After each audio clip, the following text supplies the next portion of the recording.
కార్తీక పురాణం ఈరోజు 14వ అధ్యాయము అలాగే 15వ అధ్యాయము రెండూ కలిపి చెప్పుకుందాం. 14వ అధ్యాయము ఋషోత్సర్గము. జనక మహారాజా, కార్తీక మాసంలో ఋషోత్సర్గం చేయడం చాలా ప్రశస్తం. ఋషోత్సర్గం అంటే ఎద్దును అచ్చువేసి విడిచిపెట్టడం.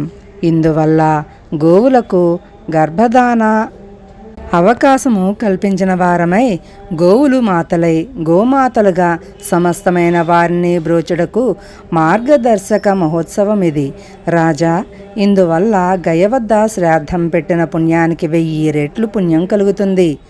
కార్తీక మాసంలో ఎద్దులను అచ్చువేసి విడిచిపెట్టినందువల్ల పుణ్యం పురుషార్థం ఫలించి మనకు ముక్తి మోక్షం సిద్ధిస్తుంది.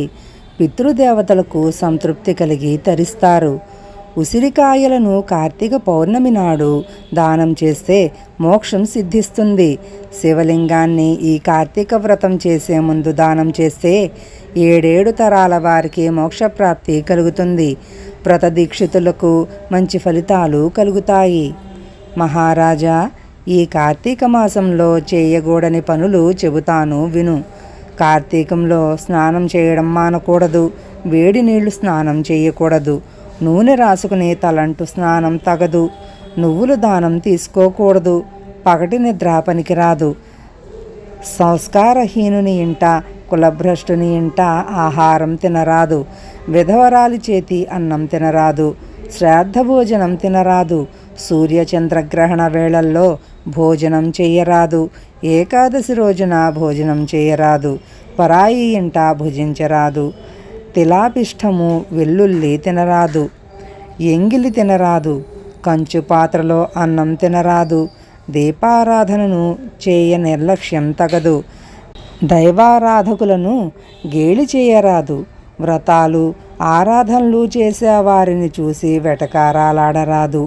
వేదశాస్త్రాలను ధర్మశాస్త్రాలను నిందించరాదు. ఈ నియమాలు పాటించిన వారికి మంచి జరుగుతుంది. ఋషోత్సర్గము వర్జించదగు పనులు. అధ్యాయం కార్తీక పురాణం 14వ రోజు పారాయణ భాగం సమాప్తం. 15వ అధ్యాయము దీపప్రజ్వలన మహాత్మ్యము. జనక మహారాజా, ఈ కార్తీక మాసం శివకేశవుల ఆలయాలలో దేనియందైనా దీపారాధన, నృత్యము, గానము, దీపమాల సమర్పణ చేసి వారు ముక్తిమోక్షాలతో తరిస్తారు. ద్వాదశి రోజున స్వామివారిని ధూపదీప నైవేద్యాలతో ఆరాధించిన వారు విష్ణు సన్నిధిని పొందుతారు. ఇతరులు పెట్టిన దీపం ఎగదోసి ఆ జ్యోతిని ప్రజ్వలింపచేయడం వల్ల వారి పాపాలన్నీ ఆ దీపాగ్నిలో భస్మమైపోతాయి. ఆరిన దీపాన్ని వెలిగించిన వారి పుణ్యం అపారం. అట్టి వారిని సందర్శించిన వారి పాపాలు సైతం భస్మీపటలమైపోతాయి. ఇందుకు సంబంధించిన ఇతిహాసం చెబుతాను, వినవలసిందన్నాడు వశిష్ఠుడు.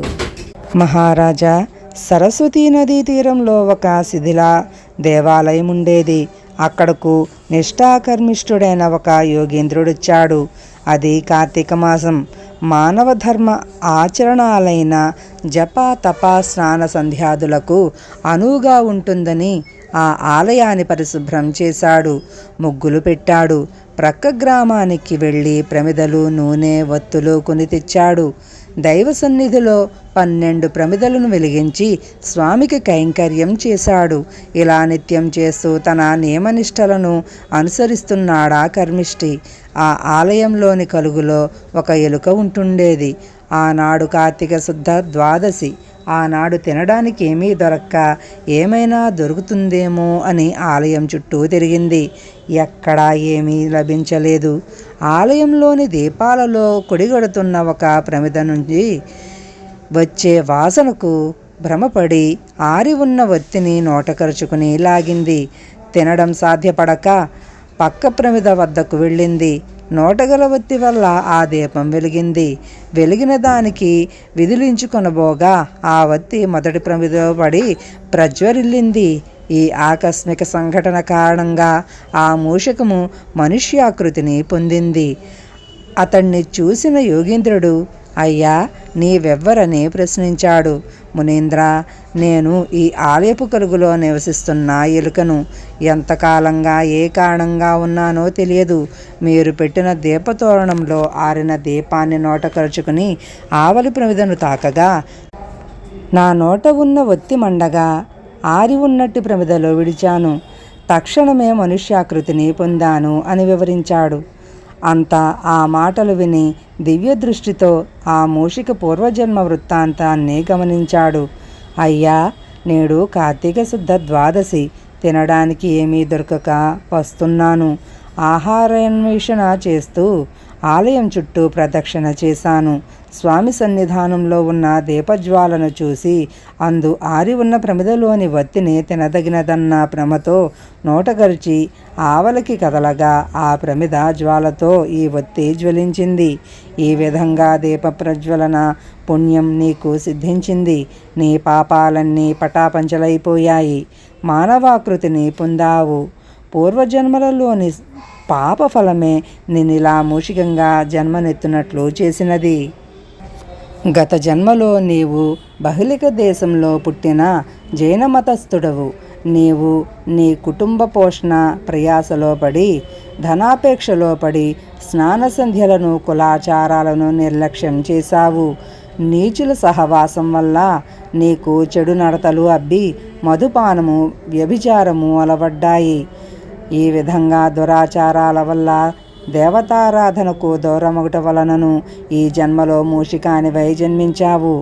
ఆలయంలోనే జీవించడం వల్ల ఈ పర్వదినాన ఆయాచితంగా నీవు చేసిన పుణ్యకార్యాల వల్ల నీవు చేసిన జన్మాంతర పాపం తొలగిపోయి కర్మ పరిపక్వత కలిగింది.